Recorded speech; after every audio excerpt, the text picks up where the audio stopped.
Salut, ici Maps! Aujourd'hui, on se parle de mes lectures du mois de décembre. Donc, j'ai bien hâte de savoir comment ce mois de décembre-là va finir parce qu'on dirait que je lis de tout et de n'importe quoi. Donc, les deux premiers ouvrages, je vous en parlerai pas plus que ça parce que c'est de la poésie et puis qui dit poésie dit Maps ne comprend pas la poésie. Donc, le premier titre, c'est Les pommiers dépassaient partout des palissades de Tania Langlais, publié chez Les Herbes Rouges. Et de la poésie, comme je dirais, abstraite, basée sur la nature. Je l'ai lu, parfois j'étais comme, est-ce que je comprends quelque chose? Mais ce n'est pas pour moi, la poésie. Le deuxième, c'est Rester debout de Diane Tremblay, qui est poésie du quotidien cette fois-ci. Ce qu'elle dit, c'est que ce sont des textes qu'elle a publiés sur genre Facebook pendant l'équivalent d'un an et demi. Donc, on est beaucoup moins dans l'abstrait. On est beaucoup plus dans des petites pensées quotidiennes, justement, là, des petits messages, des petites choses qu'elle veut dire, qui ont de l'impact sur elle, entre autres lorsqu'on était dans la pandémie, comment elle se sentait, qu'est-ce que ça lui faisait vivre. Il y a beaucoup de messages de gratitude aussi. J'ai trouvé ça plus accessible parce qu'on était moins dans l'abstrait pour moi, mais tu sais, ça correspond quand même, selon moi, à des petites pensées, à des petits messages. Je pense que, tu sais, c'est quelqu'un qui fait du slam aussi. Peut-être qu'elle était intéressante à voir en vrai, mais tu sais, à le lire, j'avais l'impression de lire un petit journal intime. Donc, c'est ça pour moi. Le troisième ouvrage dont je veux vous parler, celui-là, ça a été, ma foi, une très bonne lecture. Tout brûlé de Lucille de Peslouane. Une suggestion de Lula Carballo, qui a écrit Makina, et un service de presse de l'UMEAC. Merci beaucoup. Je l'ai lu rapidement, hein? Je l'ai lu au Salon du Livre de Montréal, puis là, je l'ai lu. Et puis, je vous en avais pas parlé que j'allais lire, donc on aime ça, les petites surprises comme ça. Par contre, on est vraiment dans un sujet assez difficile. On a cette protagoniste-là qui a vécu des traumatismes sexuels tout au long de son enfance, des traumatismes point, et même jusqu'à des agressions sexuelles / inceste. Donc, on va découvrir son histoire, elle va nous raconter les moments où elle a vécu des énormes malaises, les moments où elle a été agressée, où elle s'est sentie agressée. On va parler de la réaction de ces personnes-là, puis de sa réaction à elle, comment elle s'est sentie, puis comment la personne qui lui a fait subir ça, elle a vécu après ça. Elle était quand même dans une famille assez dysfonctionnelle. Là. Au départ, elle donne des exemples du genre les parents ne voulaient pas que les portes soient barrées, puis si t'étais à la salle de bain, ben eux, ils étaient bien à l'aise de rentrer puis de sortir, puis il y avait pas de considération pour leur intimité, comme une autre fois où elle est rentrée dans la chambre de ses parents, puis elle les a surprises, sa mère en train de faire une F à son père. Et elle a été vraiment, là, vous imaginez, là, complètement bouleversée de tout ça. Puis en sortant de la chambre, lorsque les parents sont venus, eux, ils trouvaient ça bien, bien drôle. Donc, on est dans, c'est ça, des parents avec des habiletés parentales déficientes, un milieu pauvre au niveau affectif. Et donc, elle va nous raconter ça. Elle va nous raconter aussi le moment où elle a senti qu'elle avait besoin de parler, mais comme vous imaginez, qu'est-ce que ça fait dans une famille? Ça fait toutes sortes de réactions. Les gens qui vont venir la voir, puis c'est comme, ben là, pourquoi te dis ça? Ça fait de la peine aux gens, ça fait de la peine à lui que tu accuses. T'es-tu certaine que c'est vraiment ça qui s'est passé? Il y a des gens qui se rallient à elle aussi, mais de façon générale, ça explose une famille, puis on perd beaucoup plus de liens qu'on en garde. C'est ça qu'elle va nous dire et elle va parler un petit peu aussi du processus judiciaire au travers de tout ça, de comment ça s'est passé parce que c'est quand même compliqué, là, tout ce qui est agression sexuelle au niveau judiciaire. On a la prérogative du fait que la personne est non coupable jusqu'à preuve du contraire, donc ça rentre là-dedans. Tout ça, elle va nous raconter. C'est quand même un sujet lourd, hein? Mais malgré tout, c'est écrit en vers libre et ça a un bon souffle, ça a beaucoup d'air pour nous laisser respirer. Ce sont pas des énormes chapitres, c'est comme à chaque page, on a un petit aspect spécifique sur lequel elle veut aller voguer puis dont elle veut nous parler. mais ça se lit pas comme un coup de poignard, là, tu sais. Ça se lit avec beaucoup de difficultés parce que le sujet est lourd, mais l'écriture ne fait pas en sorte que le sujet est encore plus lourd. On rajoute pas de la lourdeur, on essaye un petit peu d'adoucir puis que ça soit plus léger. Donc, j'ai trouvé que c'était vraiment une lecture nécessaire, même en 2024/ bientôt 2025.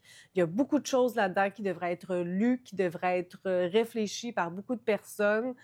C'est poignant, c'est touchant, c'est vrai. Donc ça a été pour moi là, une lecture coup de poing. Alors, parlons de Dr. Sleep, la suite du livre The Shining de Stephen King. Donc aujourd'hui, je vous en parle brièvement, ma critique personnelle, mais peut-être que vous aurez vu passer, on va faire une discussion en groupe sur ce livre-là sur la chaîne de Sylvain Desmenties pour le Club Desmenties. Donc, si ça vous intéresse de savoir en long et en large qu'est-ce qu'on en a pensé en divulgation à souhait, eh bien, vous pouvez aller voir ce live-là. Aujourd'hui, ben, je vais me garder des réserves, je vais pas tout vous dire, mais sachez que si vous n'avez pas lu The Shining ou si vous n'avez pas vu le film, mais Dr. Sleep, c'est quand même... Ça se passe après, c'est la suite, donc forcément, vous allez vous divulgacher certaines informations. Donc, dans Dr. Sleep, on va suivre plusieurs personnages, mais je vous dirais comme premier personnage principal, on a le jeune garçon qu'on avait suivi dans le premier tome. Ça part super bien. Comment il s'appelle? Dan! Oh my God, c'est niaiseux, ça! Donc, Dan est rendu adulte aujourd'hui. On a suivi dans The Shining tous les traumatismes liés à son enfance. Et au tout début du livre, il est vraiment très alcoolique, il est dans la consommation, il perd la carte, il est dans les excès, il fait pas grand-chose de sa vie actuellement, là, puis il comprend pas trop à quoi ça sert tout ça, donc il est quand même assez dans les bas-fonds, mais il va décider de se reprendre en main, il va aller dans un groupe d'alcooliques anonymes, il va être soutenu par des gens autour de lui, il va se faire un beau cercle, puis ça va être un petit peu ça qu'on va suivre de sa perspective à lui, cet genre de réhabilitation d'un alcoolique. Ce qui est intéressant, je fais juste un petit aparté. À la fin, il y a une note de l'auteur, puis Stephen King, qu'est-ce qu'il disait? C'est que pour lui, The Shining et Dr. Sleep, c'est une histoire très similaire, mais ce sont comme les deux alternatives d'une même vie, dans le sens que dans The Shining, c'est quelqu'un qui est pas allé chercher d'aide, quelqu'un qui a essayé d'être abstinent, puis que ça terminé comme on sait que ça termine, tandis que Dr. Sleep, c'est quelqu'un qui s'est dit, ben j'ai besoin d'aide, qui est allé chercher l'aide nécessaire, qui était entouré et tout ça. Donc, vraiment comme deux alternatives à un problème similaire, le même problème dans le fond. Donc ça, je trouvais ça intéressant. On va aussi suivre la perspective d'Abra, donc on va être quand même sur un long moment, là, si The Shining, c'est un petit peu moins d'une année, Dr. Sleep, c'est vraiment très, très, très long parce que on va connaître Abra à quelques mois de vie jusqu'à environ 15-16 ans, là, jeune adolescente. Comme Dan, lorsqu'on l'a découvert dans le tome 1, il y avait des capacités mentales, d'intuition et tout ça assez exceptionnelles. Ben, Abra, c'est encore plus que ça. Elle a des capacités incroyables, elle est capable de faire genre léviter des cuillères dans les airs. Et il y a plein de petites choses comme ça qui vont arriver, capable de jouer de la musique sans jouer avec ses mains, genre juste en faisant jouer dans sa tête, puis ça va sortir. Donc, on va découvrir les capacités, ma foi, exceptionnelles de cet enfant-là en un deuxième temps. Puis, en un troisième temps, on va suivre une bande de personnages fantastiques, des créatures qui se nourrissent de l'essence de ces gens qui ont des dons. Oui, c'est ça. Je vais arrêter ça là. Donc, pour survivre, ils doivent inhaler l'essence des personnes qui ont des dons, donc qui sont à la recherche de ces personnes-là, par-ci par-là, des enfants particulièrement, parce que j'imagine qu'ils ont le don plus fort. Donc, ce sont les trois lignées, et vous comprendrez que ces trois lignées-là, ces trois filons-là vont se retrouver et ça va donner plein de choses, plein d'actions dans ce roman-là. Au départ, je trouvais que c'était un peu confus et un peu lent. J'avais de la misère à relier où est-ce que ça allait aller avec nos trois perspectives. je comprenais pas trop. J'aime bien Dan parce que je l'aimais de Shining. C'était un petit enfant, mais il a quand même gardé un petit peu ça en lui, donc je l'aimais bien. Je trouvais Abra intrigante. Je comprenais pas trop où est-ce qu'on allait s'en aller avec ça. Puis, la troisième perspective, tu sais, ça prend quand même du temps avant de comprendre. Moi, je vous ai un petit peu simplifié ça comme ça. Si vous embarquez dans le livre, ça va peut-être être un peu moins flou et laborieux, mais c'était très étrange au départ de qu'est-ce qui se passait. J'avais beaucoup de mal à comprendre c'était quoi cette perspective-là, puis qu'est-ce que ça allait donner, puis qui sont-ils et tout ça. C'est comme une grosse gang qui traverse ensemble la planète pour trouver des gens. C'est ça. Au début, il y avait comme une certaine lenteur pour établir les personnages, pour établir leur contexte. Il fallait aussi quand même faire évoluer Dan au travers de sa consommation. Il fallait que Abra vieillisse aussi. Donc, il y avait tout ça, mais éventuellement, je trouve que ça a pris un rythme. Il y a comme un tournant qui a été pris, puis ça devient un petit peu comme une course contre la montre et ça devient vraiment intéressant, ça devient haletant. Il y a des manigances, il y a des plans pour essayer de contrer ces manigances. Donc, vraiment comme un back and forth entre deux perspectives. Puis, il y a une petite pression, là. Ça devient haletant parce que tu te dis, Colin, est-ce que c'est les bons qui vont gagner? Est-ce que c'est les mauvais qui vont gagner? Comment ils vont s'y prendre? C'est vraiment plus exaltant rendu à une certaine portion du roman. Lorsqu'on a les liens entre tous les personnages, c'est beaucoup plus clair, ça a beaucoup plus de sens. C'est ça. Je vous dirais que j'ai apprécié quand même les personnages, j'ai apprécié m'attacher à Abra, j'ai apprécié aussi le trajet, la trajectoire, la narrative de Dan, qui est très intéressante et très différente de l'histoire de son père. On parle quand même encore d'alcoolisme. On parle aussi de gestion de la colère, élément que je trouve qui est très intéressant, particulièrement à la fin, entre une discussion entre Abra et Dan. Il y a aussi des petits liens qui vont se faire entre tous ces personnages-là. Mais au final, c'est une lecture que j'ai bien appréciée. Je vous dirais le seul hic pour moi, puis c'est vraiment très personnel, c'est que c'est vraiment une histoire campée malgré tout sur le réel, mais la bande de protagonistes un petit peu étranges, c'est vraiment du comme fantastique, tu sais, surnaturel. Puis ça, j'avais vraiment de la misère à relier ça à la vraie vie d'Abra et de Dan, puis de l'alcoolisme dont on parle.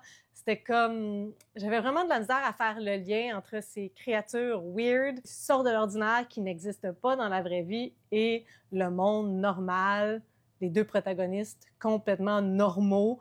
Donc, il y a quelque chose qui clashait un petit peu dans ma tête, comme si c'était comme deux histoires qui allaient pas ensemble. On était dans un monde et dans des actions et dans des trucs complètement paranormal, surnaturel, fantastique, puis dans du boring réalité. C'était comme...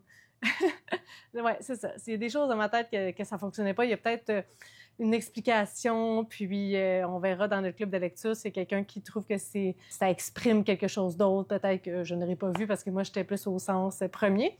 Mais au final, ça a quand même été une de mes bonnes lectures. J'ai embarqué, puis à un moment donné, je voulais vraiment pas arrêter de lire pour savoir qu'est-ce qui allait se passer. Donc ça a vraiment fonctionné. J'ai trouvé ça très intéressant comme lecture et je recommande. Je recommande. Pas très horreur, par contre. Il y a des trucs un peu dégueu, mais tu sais, on n'est vraiment pas dans l'horreur. À la limite, on est un petit peu plus dans un thriller à un certain moment. Vraiment pas très horreur.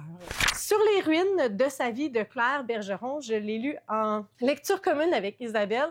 En fait, c'est un ouvrage qui me semblait intéressant. On est dans de l'historique, on est à Amos, en Abitibi, autour des années 1929, mais on va être aussi à un certain moment là, dans le passé, qui est comme autour de 1909, donc au début du 20e siècle. On va suivre en majorité le personnage d'Aubert. Donc, Aubert va faire sa petite vie, va rencontrer une femme qui s'appelle Euphrosine, qui a déjà eu 2 enfants, mais son mari est décédé. Donc, lui, ça fait quelque temps qu'il l'aime bien, puis il aime les enfants, puis tout ça. Donc, il va se marier avec elle, puis on va découvrir sa vie et tout ce qui va se passer après ça. Lui, il est dentiste. Il y a un cabinet de dentiste à Amos, puis il y a aussi une maison à Québec. Donc, Euphrosine, pour l'instant, est à Québec, mais son bureau de dentiste, à lui, est à Amos. Dans le présent, en 1929, il va y avoir un incendie à son cabinet à Amos. Donc, il y a possiblement 3 personnes qui ont péri dans cet accident-là, dans ces flammes-là, dans cet incendie. Et au travers de retours dans le temps et aussi d'explications du présent, on va découvrir qui sont ces personnes-là, est-ce que ça avait un lien avec nos personnages principaux et tout ça. C'est un roman auquel je ne m'attendais pas grand-chose, dans le sens que j'ai pas vraiment vu de critique. J'en ai vu une, puis elle était comme plutôt négative, donc tu sais, je savais pas trop. C'est quand même une bonne brique de presque 400 pages. Mais attachez votre truc avec la broche parce que je l'ai dévoré, ce livre-là. Ça a été du bonbon, OK? C'est quand même bien écrit, c'est fluide, c'est rapide, c'est addictif, c'est attachant. Les personnages, de par la plume, rapidement, on les apprécie ou pas. On est quand même pas dans des teintes de gris, on est vraiment dans des personnages tout blancs et des personnages tout noirs. Il y en a des bons, puis il y en a des mauvais, puis c'est assez clair. Des très, très mauvais qu'on déteste absolument de tout notre corps, de toute notre âme. Vraiment, Euphrosine, elle est horrible. Puis, c'est un feu roulant d'action. C'est un peu comme un soap. Moi, je le voyais comme un livre de V.C. Andrews où il y a un tas de rebondissements, puis de secrets, puis de trucs cachés dans le placard, puis là, toutes les choses abominables possibles au monde arrivent à ce pauvre petit Aubert-là, puis il y a des gens autour de lui qui ne veulent que lui faire du mal pour des raisons X, Y, Z, mais tu sais, ces personnes-là ne sont pas des bonnes personnes. Leurs objectifs sont purement égoïstes, tu sais, c'est pas d'explication là, en teinte de gris. Là. C'est ça qui est un peu un feu roulant parce que on découvre la vie de Aubert, puis là, il y a « Oh mon Dieu », qui était à l'information. « OK, il s'est passé ça aussi. OK, il s'est passé ça. » Puis ça arrête jamais. Donc, t'embarques dans cette lecture-là, puis tu veux continuer, tu veux terminer. Puis c'est ça qui s'est passé pour moi. Je l'ai terminé en 2 jours, en presque 2 sittings. Je l'ai dévoré. L'histoire est prenante, c'est des révélations, les personnages sont intéressants, c'est du bonbon.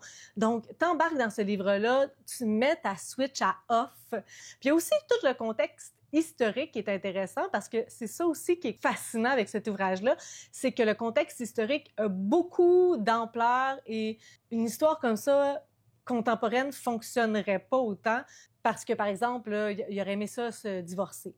Ben, en 1929, là, le divorce, là, non, pas vraiment, très moyen. T'sais. Alors qu'aujourd'hui, c'est plus vraiment une question. Donc, il y a beaucoup d'enjeux qui sont créés à cause des situations de l'époque. Le rôle de la femme aussi qui devait être en charge, pris en charge par un homme. Les femmes qui travaillent pas vraiment. Tous ces enjeux-là de l'époque, aussi le développement d'Amos, de l'Abitibi, qui teintent l'histoire de ce livre-là. J'ai trouvé ça délicieux.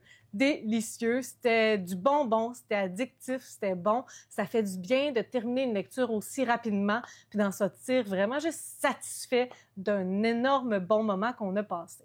Parfois, il y a des surprises et L'ombre de mes saisons de Stéphanie Renaud c'en était une.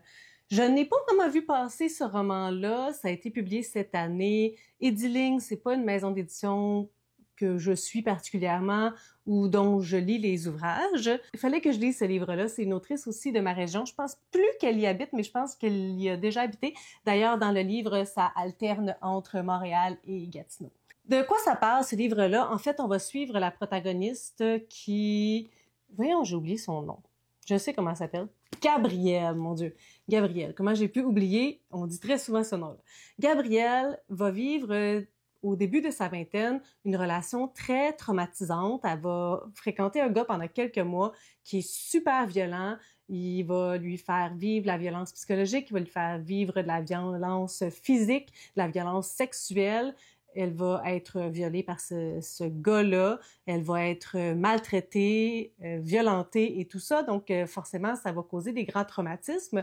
Et vous comprendrez aussi que il y a énormément dans ce livre-là parce que la relation, elle est courte puis c'est vraiment pas l'entièreté de la relation, tout le livre, mais c'est la reconstruction et avant la reconstruction, c'est toutes les autres relations, le reste de sa vie, comment on continue après avoir vécu des choses aussi difficiles. Et je vous avouerai que, attention, cœur sensible, les premiers chapitres sont très violents, sont très graphique, ça fait super mal.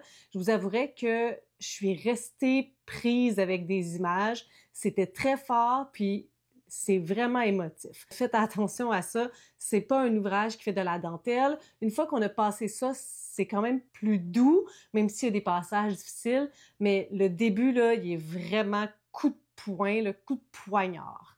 Donc, notre protagoniste, Gabrielle, va vivre ça au début de sa vingtaine, puis après ça, ben, elle va rencontrer d'autres gars dans sa vie, mais elle va toujours porter les stigmates de cette première relation-là. Ben, en tout cas, c'était pas de sa première, mais de cette relation-là qui a créé des nombreux traumatismes dans sa vie. On va pouvoir le voir de différentes façons. On va suivre le cheminement d'une victime. C'en est un parmi tant d'autres, mais tu sais, on va aussi vivre les gens autour. C'est très insidieux, mais les femmes, on a tendance à beaucoup plus croire les hommes qu'à croire les femmes. Donc, tu sais, le boys club, là, ben, les gars se protègent entre eux, mais les filles, non. Donc, les filles vont commérer à propos d'elles. Lui, il va vraiment laisser passer plein de rumeurs, puis il va vraiment salir sa réputation, puis il y a personne qui va vraiment la croire, elle. Ils vont tous se dire, ben, s'il dit ça, il y a peut-être une part de vrai, même si tout ça est peut-être pas vrai, il y en a sûrement une petite part. Donc, il y a vraiment, là, certains enjeux qui sont vraiment bien expliqués. Son cheminement à elle, mais aussi ses réactions. Tu sais, lorsqu'on parle de stress, le spin, puis tout ça, ben, il y a différentes réactions. Il y en a une que c'est fuir, mais il y en a une que c'est freeze. Le fait de geler, le fait de ne pas pouvoir rien faire. Puis celle-là, c'en est une qui est vraiment très peu comprise. Les gens comprennent pas les victimes souvent qui ont gelé.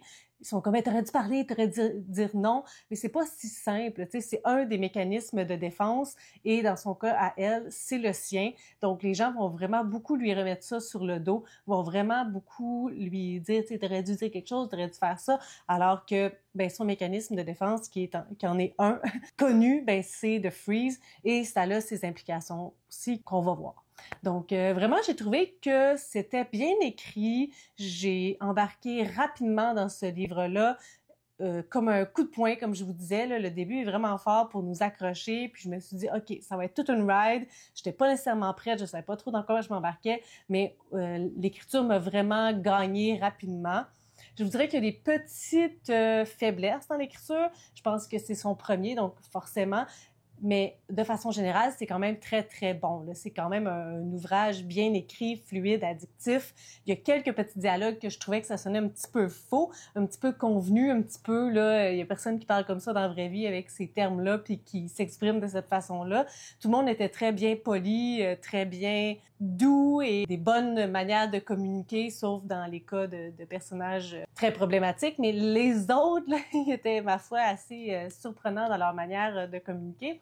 Et l'autre petite chose, c'est une certaine longueur, mais ça, c'est peut-être plus dans l'histoire, parce que l'histoire, c'est quand même, ça dure sur une bonne quinzaine d'années au final. On commence lorsqu'elle a 20 ans, puis je pense que ça termine autour de 35-40 ans. Entre Daniel, qui est le chum problématique qui va causer tout ça.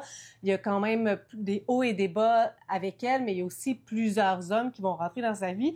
Puis au début, ça allait, je suivais, mais là, à un moment donné, je me suis rendu compte que je mélangeais là, Sébastien, Frédéric, Olivier, Henri, Hugo, j'ai inventé un nom, Henri, il n'y en avait pas. Mais en tout cas, tu sais, pour vous dire que rendu à une certaine période, là, j'en perdais des bouts. C'est peut-être l'objectif. Il y a peut-être de tout ça aussi. Tu sais, elle se perd au travers des divers hommes qu'elle va rencontrer. Puis, il y a vraiment quelque chose aussi qui est très intéressant, je pense, à analyser à quel point elle tombe en amour vite, à quel point les relations, c'est comme intense, mais en même temps, c'est jamais nécessairement le bon moment. Puis, il y a aussi toute cette histoire de dating, de déception, parce que, bon, moi, j'ai pas nécessairement vécu ça, mais je sais qu'il y a des gens qui vivent, qui ont vécu beaucoup de dating, puis c'est pas si facile. Il y a ça aussi au travers de ça, malgré tous ces traumatismes.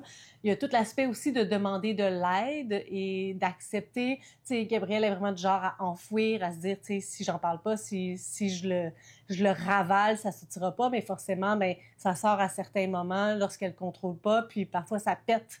Puis là, il y a des mécanismes aussi qu'elle utilise comme la boisson pour lorsqu'elle a trop mal, puis aussi ses émotions sont très, très fortes. Donc, j'ai trouvé que c'était vraiment un ouvrage riche. C'est quand même marqué, inspiré d'un fait vécu, donc c'est sûr que des femmes qui ont vécu des histoires comme ça, mais ça se sent. Tu sais, ça se sent qu'il y a de la recherche, que c'est vécu. Mais ça se sent, là. Il y a vraiment beaucoup de richesse au travers de ce livre-là. J'ai été très surprise parce que je m'attendais à rien au départ de ce livre-là, mais je vois vraiment beaucoup de qualité. Je trouve qu'il y a une grande promesse littéraire de cette autrice-là. Donc, vraiment un gros oui pour cet ouvrage-là. Bon, ben, pas le temps de niaiser. Il me reste 4 ouvrages à vous parler. Donc, on va faire ça rondement. Vivace, de Dominique Lamontagne, c'est Carnet d'autonomie élémentaire. C'est un ouvrage qui est épistolaire, mais c'est de la non-fiction. Donc, c'est un homme qui existe vraiment, puis lui qui prône l'autonomie élémentaire, donc le fait de pouvoir être autonome avec une petite fermette, puis de pouvoir soi-même se nourrir avec ses légumes que tu plantes, avec tes animaux, des poules, les œufs, les cochons. Tu sais, vous comprenez? Donc, d'avoir une petite ferme, d'avoir un petit lot de terre qu'on défriche, qu'on s'assure qui pousse des légumes, des fruits, puis avoir certains animaux pour avoir du lait, etc. Donc ça, c'est vraiment ce qu'il propose. Un peu en contradiction, mais tu sais, c'est pas nécessairement dit comme ça, mais un petit peu en contradiction avec le véganisme, donc de retourner, oui, à manger de la viande, mais uniquement ou presque uniquement celle que l'on fait pousser, celle de laquelle on s'occupe. Derrière sa pensée, il y a tout un aspect aussi écologique, environnemental, parce que au-delà de ben si je mange du cochon, j'élève mon cochon puis je tue mon cochon, ben le véganisme ça utilise quand même énormément d'énergie, énormément de procédés. Puis est-ce qu'on est vraiment sûr au final qu'il n'y a aucun animal qui a été utilisé de manière minime ou importante dans la production des produits? Ben ça, il y a vraiment pas rien de certain. Puis forcément, lorsqu'on doit créer par synthèse, puis utiliser des grosses machines, puis tout ça, ça a quand même une grosse pollution environnementale. Donc, il y a comme tous ces questionnements-là qui sont soulevés au travers de son journal. C'est à peu près, bon, j'allais dire une année, c'est ce que je crois. Ouais, c'est ça, une année, à peu près une année. Donc, on va le suivre dans ses saisons, qu'est-ce qu'il fait en été, qu'est-ce qu'il fait au printemps, à l'automne, en hiver. C'est quand même assez technique à certains égards. Au début, je me sentais vraiment confrontée à cet ouvrage-là parce que, ben moi, je suis pas végane, mais je consomme pratiquement pas de viande. Et en lisant ça, je comprends complètement qu'est-ce qu'il veut dire, tu sais, de retourner à la terre, de retourner à être la personne qui s'occupe de ce que l'on mange, puis aussi toute la gratification de ça. Donc, ça empêche ou ça fait en sorte qu'il y a beaucoup moins de gaspillage avec la nourriture lorsque c'est nous qui l'a fait pousser, lorsque c'est nous qui s'en sont occupés. Donc, il y a vraiment un désir de tout garder ou de trouver moyen de conserver ou de modifier, de pas avoir de pertes parce que c'est ton temps et ton énergie qui ont été utilisés. Mais il faut quand même que ça soit quelqu'un, de vraiment débrouillard à plusieurs reprises. Il y a comme une de ces machines qui fonctionne pas ou genre son poulailler, il y avait un enjeu, puis comme il est super débrouillard le gars là, comme je pense pas que je serais vraiment pas capable de faire la majorité des choses qu'il fait. Puis là ben c'est sûr que c'est comme un cercle vicieux parce que le fait qu'on est de moins en moins autonome à se faire vivre puis à comprendre comment tout fonctionne, ben ça donne justement des personnes comme moi qui est comme je vois un fossé immense entre où je suis aujourd'hui puis où ce que lui il est puis où est-ce qu'il voudrait nous amener, tu sais, à nous-mêmes faire notre nourriture, tu sais. J'ai essayé de faire pousser des affaires l'été passé, puis ça pousse pas tout seul. Il faut réfléchir, puis il faut les mettre à bonne place, puis il faut les aider un petit peu, chose que je n'ai pas vraiment faite. Donc, je trouve ça vraiment intéressant pour une perspective différente, pour des idées différentes, pour son parcours, puis tout ce qu'il prône. C'est vraiment intéressant. Donc, mais c'est quand même une bonne petite bricasse, là. C'est pas genre 500 pages, mais ça se lit pas comme un roman, tu sais. Donc, tu peux lire une couple de journées par soirée pendant la période que tu lis, mais à un moment donné, comme ça devient quand même un petit peu lassant, on comprend rapidement le propos qui nous est dit. Donc, c'est ça. Il y avait comme une certaine lenteur, là, puis je sais pas si ça valait 300 pages complètes, mais j'ai aimé pour l'expérience, puis pour la petite confrontation interne que ça m'a fait vivre. Celui-là, je vous en ai déjà parlé, La danse des flamands de Yara El Ghadban. C'est une histoire qui se passe en Palestine. La mer morte va s'évaporer. Il n'y a rien que les humains vont pouvoir faire pour faire en sorte qu'elle ne s'évapore pas. Et il va rester du sel partout. Et les gens vont mourir là, en quantité phénoménale, mais il y a une petite portion, genre 50 individus, pas plus, qui vont survivre, qui ne seront pas affectés par cette maladie du sel. Nous, on va commencer l'histoire, puis on va les suivre, ces personnages-là.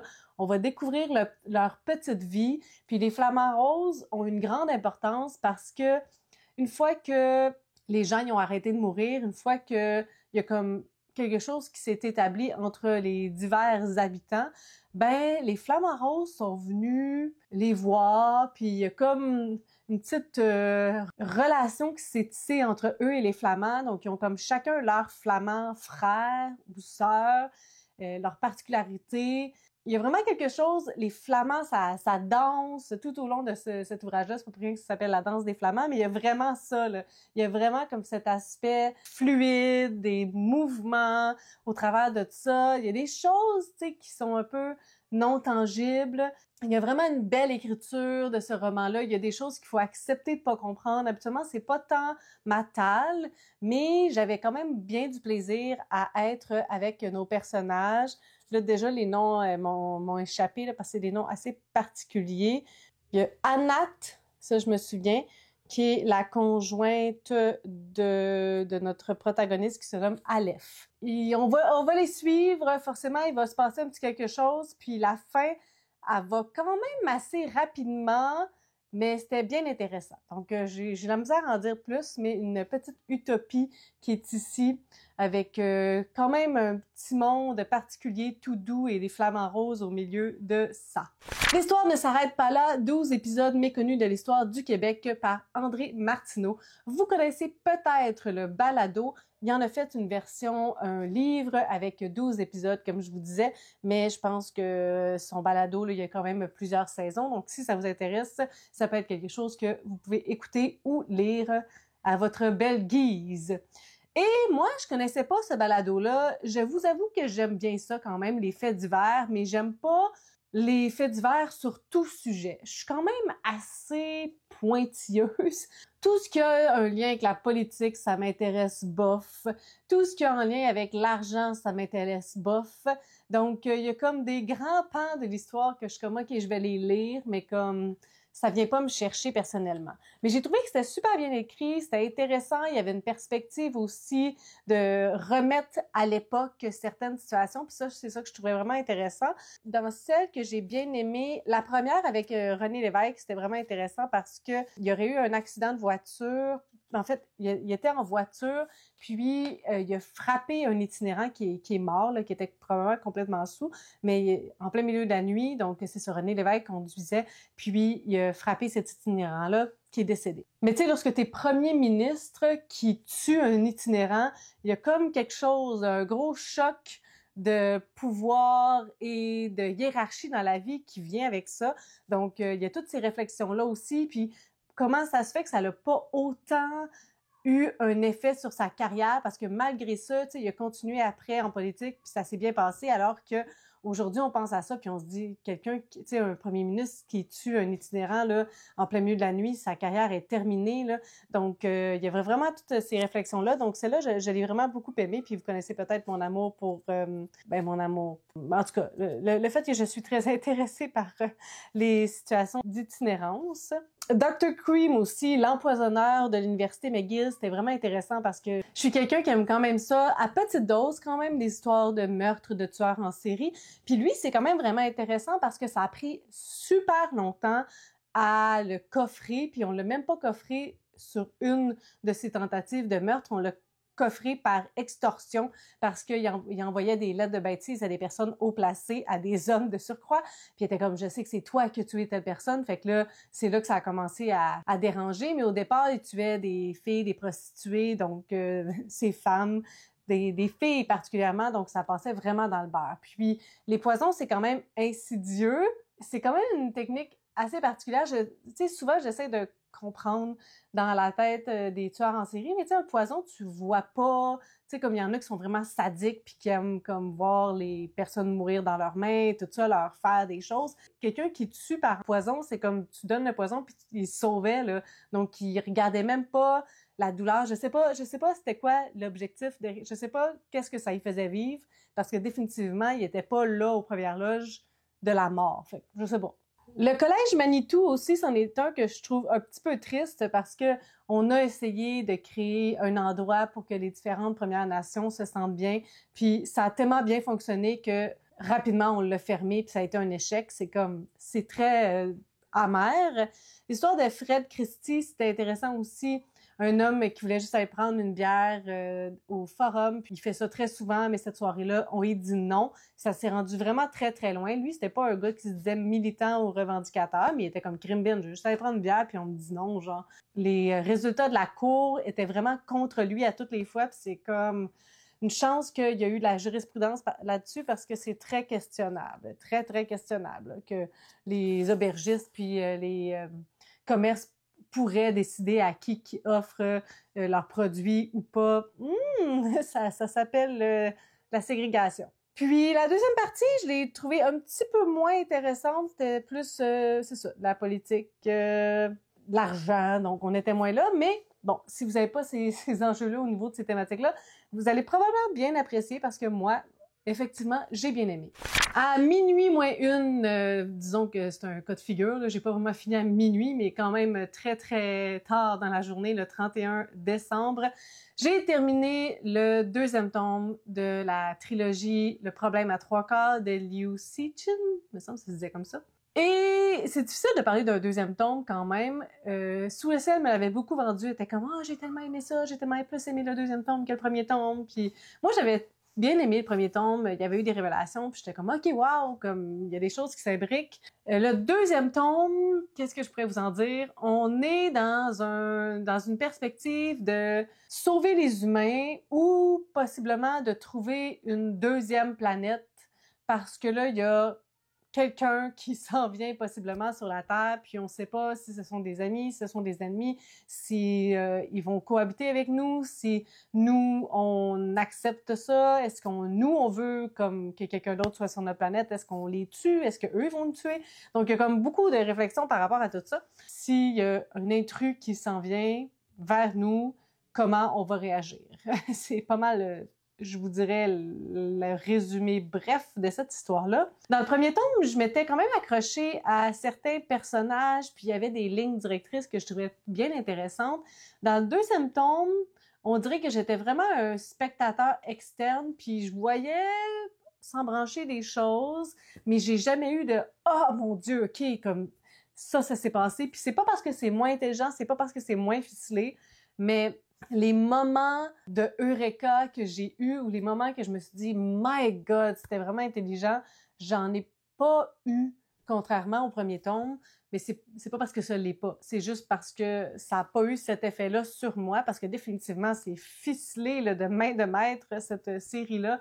C'est très complexe, c'est très réfléchi, c'est très savant dans plein de domaines. Tu sais, au début, on était beaucoup dans les sciences, dans la technologie, dans les nanoparticules, dans la physique. On n'est peut-être pas allé dans la biologie, mais à mener quelque chose aux neurosciences, psychologie. J'étais comme poinçonnage. En tout cas, on était loin là, dans bien des sujets. Donc, c'est un gars, Colin, qui connaît bien des affaires. Là. Mais c'est ça. Je peux pas vraiment vous en dire plus parce que je sais pas qu'est-ce qui peut se divulgacher ou pas. Je sais pas si j'avais trop d'attentes parce que j'avais bien aimé le premier puis on m'avait dit que le deuxième était meilleur. Fait que là, j'attendais que ça se passe puis comme ça s'est pas passé. Fait que c'est un petit peu décevant. Voilà pour le mois de décembre. Si vous avez des suggestions, des critiques, des commentaires, n'hésitez pas à le faire en dessous de ma vidéo. Je publie une vidéo le samedi. Si vous avez aimé cette vidéo, n'hésitez pas à mettre un petit pouce, à vous inscrire à ma chaîne. Et sur ce, je vous souhaite de bonnes lectures.